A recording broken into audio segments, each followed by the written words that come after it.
एक बार गौतम बुद्ध एक शहर में प्रवास कर रहे थे। उनके साथ कुछ शिष्य भी थे।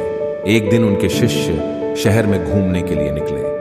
वे शहर में घूम ही रहे थे कि तभी शहर के कुछ लोगों ने उन्हें अपशब्द कहे। उनके बुरे शब्दों को सुनकर शिष्यों को बहुत बुरा लगा और वे वापस लौट गए। बुद्ध ने देखा कि शहर से लौट कर आए उनके सभी शिष्य बहुत क्रोध में दिखाई दे रहे हैं। उन्होंने शिष्यों से पूछा, क्या बात है, आप इतने तनाव में क्यों हैं?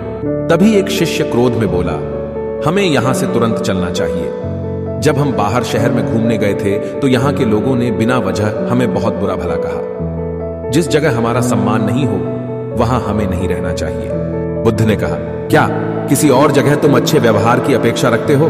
दूसरे शिष्य ने कहा, इस शहर से तो अच्छे लोग ही होंगे। तब गौतम बुद्ध बोले, किसी जगह को सिर्फ इसलिए छोड़ देना ठीक नहीं कि वहां के लोग बुरा व्यवहार करते हैं।